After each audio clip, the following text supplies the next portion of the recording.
Have you ever dreamed of a perfect place? A paradise on earth? I did. My name is Crystal, and I spent years saving every penny, dreaming of a little town called Crishfontay.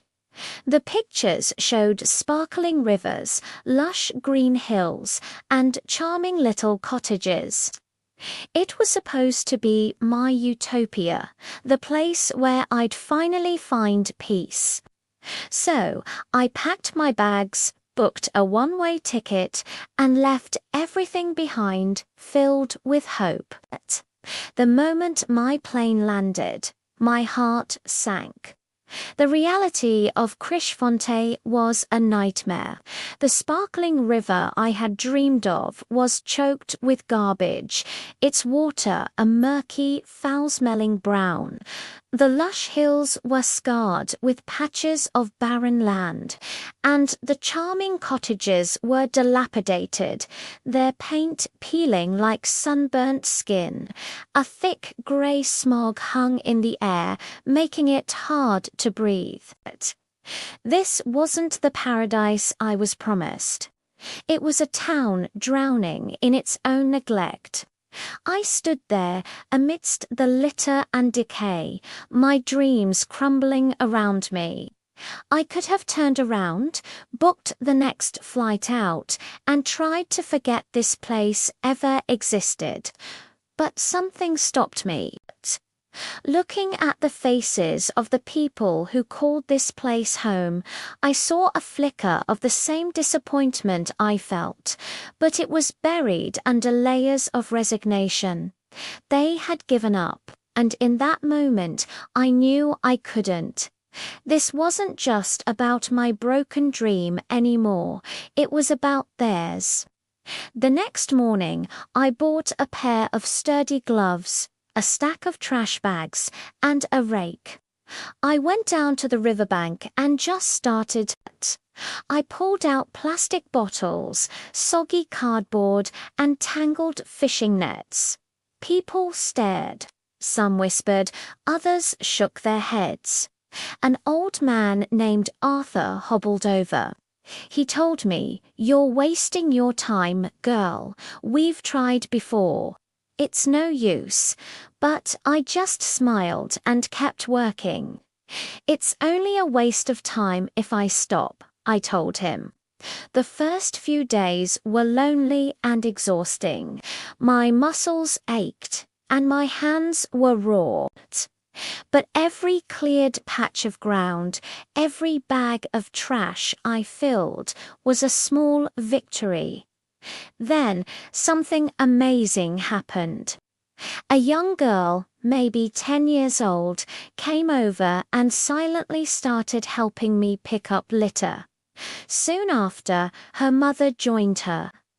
By the end of the week, Arthur, the man who told me I was wasting my time, showed up with a wheelbarrow.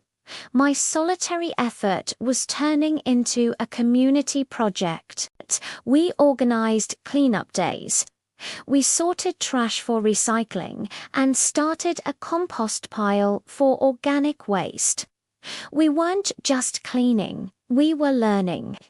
We discovered that a local factory owned by a powerful man named Mr. Silas was dumping industrial waste directly into the river. He was the source of the pollution, the reason the town was dying. When we approached him, he just laughed, telling us to mind our own business. He said progress had a price, and Crishfontay was paying it. Mr. Silas didn't stop at laughing. He started making things difficult. Our trash collection permits were suddenly revoked. Rumors spread that we were stirring up trouble. Some of the volunteers grew scared and stopped showing up. It felt like for every 2 steps we took forward, he pushed us 3 steps back. The weight of it all was immense. There were nights I cried, feeling overwhelmed and defeated, wondering if Arthur was right all along. But then I'd look at the small park we had cleared, where children were now playing for the first time in years. I'd see the patch of riverbank where wildflowers were beginning to grow again. This wasn't just about fighting Mr. Silas anymore. It was about protecting what we had already reclaimed. So we changed our strategy. We couldn't fight his power with power, but we could fight it with truth. We started documenting everything. We took photos of the factory's illegal waste pipes. We collected water samples and had them tested, proving the dangerous levels of chemicals. We interviewed former factory workers who had been afraid to speak out before we gathered evidence, piece by piece, building a case that was impossible to ignore.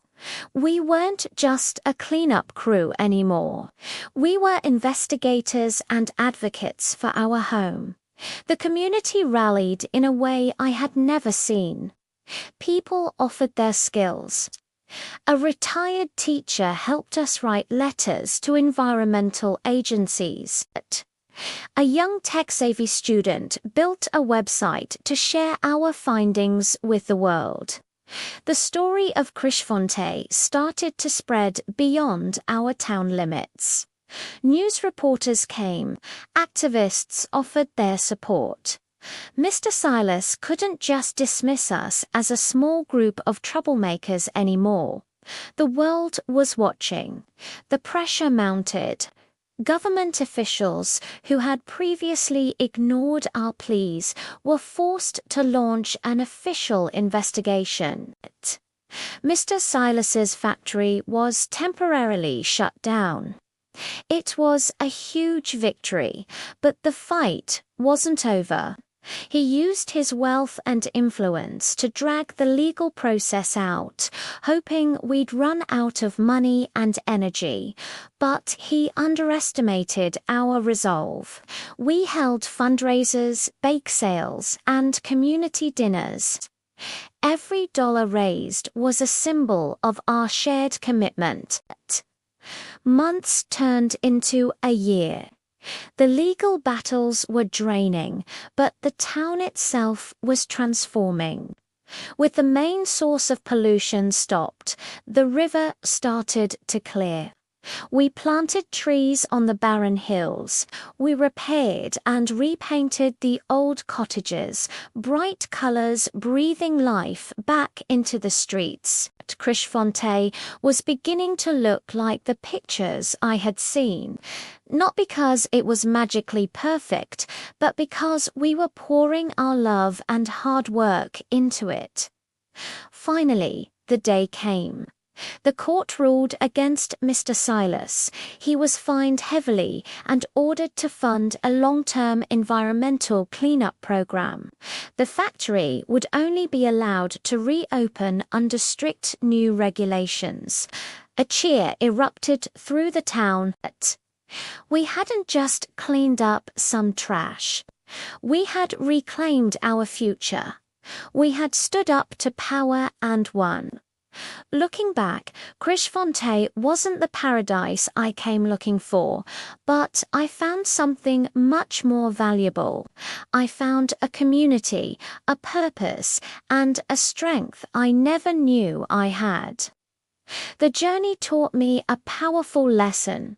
One person's courage can be the spark that ignites a fire in others.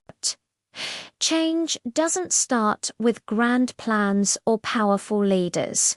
It starts with a single person deciding that good enough isn't good enough anymore. It starts with someone willing to pick up the first piece of trash, to plant the first seed, to speak the first word of truth. You don't have to change the whole world, but you can change the world around you. And sometimes that's more than enough. Thank you for watching. If this story inspired you, please like and subscribe for more.